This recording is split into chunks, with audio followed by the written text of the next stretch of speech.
Pour ne pas avoir de filles, n'ayez crainte, je suis là pour vous aider en utilisant le pouvoir de la science et de la psychologie. Je vais faire de vous la version masculine réincarnée de Regina freaking George. Commençons la leçon 1. Le principe de rareté. Le psychologue Dr. Robert Cialdini a proposé dans son livre « Les opportunités nous semblent plus précieuses lorsque leur disponibilité est limitée ». Nous le voyons assez souvent dans le marketing, cela explique pourquoi les milliardaires préfèrent avoir une voiture lente et boiteuse qui est une pièce unique plutôt qu'une voiture cool incroyablement rapide qui est en production, et c'est aussi pourquoi tout le monde vous dit que les gentils finissent derniers et pourquoi la plupart du temps c'est vrai, ce n'est pas parce que les filles n'aiment pas les gentils, c'est parce que les gentils se rendent facilement disponibles et les imbéciles s'en moquent vraiment.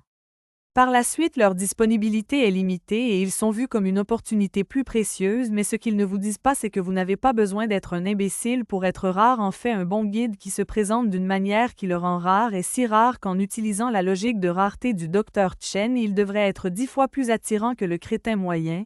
Alors comment faire exactement cela? Disons que vous voyez une fille que vous aimez à une fête entourée de mecs qui essaient de la séduire. Vous pensez peut-être que vous n'avez aucune chance, mais en fait, vous avez toutes les chances. Allez vers elle et son essaim de simps, passez devant et pendant que vous passez, regardez-la et dites-lui bonjour amicalement. Continuez à marcher. Allez parler à un ami. Des points bonus si cet ami est une fille.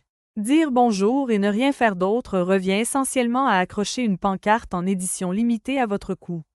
Vous n'êtes pas facilement disponible comme les garçons de son gang gremlin. Vous êtes quelque chose qui doit être poursuivi ou perdu à jamais. Deuxième leçon. La théorie du gain et de la perte.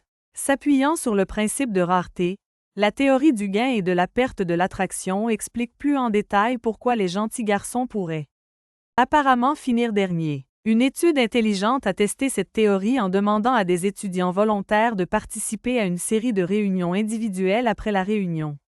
Le volontaire se trouvait accidentellement ici. L'expérimentateur les décrivait de l'une des 4 manières suivantes. Tout positif, tout négatif. Initialement négatif, mais devenant positif. Ou initialement positif, mais devenant négatif lorsqu'on leur demandait plus tard à quel point ils aimaient. Les volontaires expérimentateurs auraient aimé l'expérimentateur lorsque l'évaluation était complètement positive, mais étonnamment, ils ont aimé l'expérimentateur encore plus lorsque l'évaluation était initialement négative mais est devenue positive. Les résultats soutiennent l'idée que gagner des gens qui avaient une mauvaise impression initiale est beaucoup plus gratifiant pour nous que quelqu'un qui nous a aimés tout du long. Mais vous devez être prudent si vous essayez d'utiliser cela sur une fille, car essayer de démontrer que quelqu'un a laissé une mauvaise impression peut être difficile sans être un imbécile. Une bonne façon de le faire subtilement est par le ton et le langage corporel. Vous devez également vous assurer qu'une fois que vous avez décidé qu'ils vous ont conquis, vous le faites savoir clairement. Si ce n'est pas clair pour la fille que vous avez été conquis et qu'elle pense simplement que vous ne l'aimez pas, elle ne voudra pas être avec vous, ce qui est un énorme problème et nous amène à la partie suivante. Leçon 3. La proximité. Dans la leçon 1, je vous ai dit que vous devez être rare, mais il est important de comprendre que vous devez être rare en termes d'attention et non de proximité. Dans une étude sur la formation de l'amitié, les chercheurs ont demandé à près de 300 résidents de dortoirs du MIT d'énumérer leurs plus proches amis. Les chercheurs ont ensuite regardé où vivaient les amis listés dans les dortoirs. Quand quelqu'un vivait à un dortoir de distance, il y avait 41% de probabilité qu'il soit listé comme un ami proche. Quand le nombre de portes augmentait, la probabilité diminuait, donc ceux vivant à 4 portes n'avaient que 10% de probabilité d'être listés comme un ami proche. Vous devez être physiquement près de la fille que vous aimez, mais une bonne proximité n'est pas seulement une situation géographique mutuelle, c'est aussi une question de fréquence. Par exemple, vous avez plus de chance avec une fille que vous voyez 10 minutes par jour qu'avec une fille que vous voyez 1 heure par semaine. Si vous n'avez pas une bonne proximité, vous n'avez aucune chance, donc dans ce cas, vous devez créer une bonne proximité artificiellement, mais vous devez être subtil à ce sujet. Changez votre itinéraire pour aller en cours pour pasteur, rejoignez un club dont elle fait partie, faites ce que vous avez à faire, mais s'il vous plaît, ne soyez pas bizarre. Il y a une ligne fine entre essayer de créer une proximité et traquer. Ne franchissez pas cette ligne. Dites que vous avez une bonne proximité et que vous vous êtes fait passer pour un supérieur. Comment gardez-vous ces sentiments positifs envers vous? Leçon 4. L'effet Ben Franklin. Le secret de Ben Franklin. Pour être, il était tellement aimé de tous qu'il demandait à tout le monde des tonnes de faveurs. Vous pourriez penser que demander des faveurs aux gens les fera vous détester parce que vous les accablez de quelque chose, mais c'est tout le contraire qui est vrai. Une étude de 1971 à l'Université de Caroline du Nord a demandé à des volontaires de distribuer des tests à des acteurs se faisant passer pour d'autres étudiants.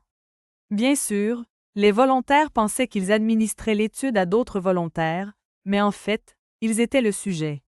On a dit aux volontaires que les étudiants les regarderaient utiliser des bâtons pour taper de longs motifs sur des cubes en bois. On demandait ensuite aux étudiants de répéter le motif. Chaque volontaire a été invité à essayer 2 méthodes différentes sur 2 groupes différents dans un groupe. On a demandé aux volontaires des apostrophes encourager les étudiants qui obtenaient les bons motifs dans un autre groupe. On a demandé aux volontaires d'insulter et de critiquer les étudiants lorsqu'ils faisaient des erreurs. Les volontaires ont rempli un questionnaire de débriefing qui comprenait des questions sur l'attrait et la sympathie de leurs étudiants. Les étudiants qui ont reçu les insultes ont été jugés moins attrayants que ceux qui ont reçu des encouragements.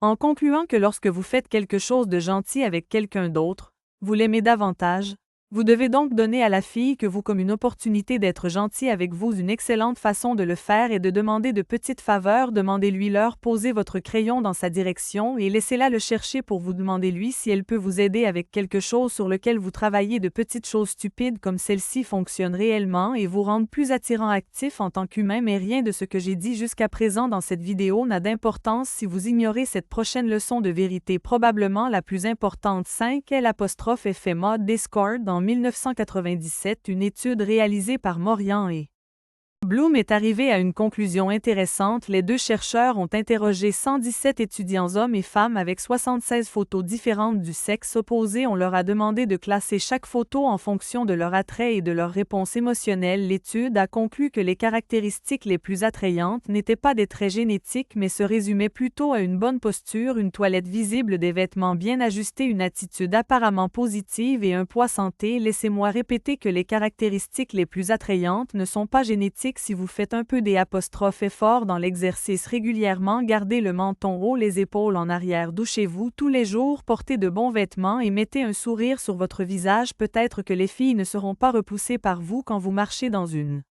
pièce. Vous pouvez faire tout le reste correctement, mais si vous ressemblez à un modérateur Discord, cela n'a pas d'importance. Elle ne vous voudra pas et cela nous amène à la leçon finale 6, la chance, croyez-le ou non. Cela se résumera presque toujours à la compatibilité génétique. Alors, éloignons-nous de la psychologie et parlons de neurobiologie. 2 choses jouent un rôle dans la détermination de l'attraction à long terme et toutes 2 ont un pouvoir de veto sur à peu près tout. Le premier composant est votre nez. Votre nez détecte ce qu'on appelle les phéromones. Celles-ci transportent des informations physiques et génétiques et activent également une réponse physiologique ou comportementale si les phéromones sont compatibles. Mais même si elles le sont, le nez d'une femme fonctionne un peu différemment car, bien qu'il absorbe les phéromones, il est également en phase avec les molécules du CMH qui sont utilisées pour combattre les maladies. Fait intéressant, dans cette situation particulière, à l'opposé de l'attraction, il y a une étude qui a demandé à un groupe de femmes de sentir des t-shirts qui avaient été portés par différents hommes. L'étude a montré que les femmes préfèrent presque toujours les odeurs de ceux dont les molécules du CMH diffèrent des leurs, ce qui est logique car la variation génétique, en particulier en ce qui concerne l'immunité, est un énorme avantage de survie pour une progéniture. Malheureusement, les garçons, nous n'avons pas ce sens du CMH, ce qui signifie que pour nous, nous pourrions correspondre sur tous les plans, mais si vos molécules du CMH ne diffèrent pas des siennes, il pourrait être difficile pour elles d'être attirées romantiquement par vous. Le deuxième est peut-être le plus important.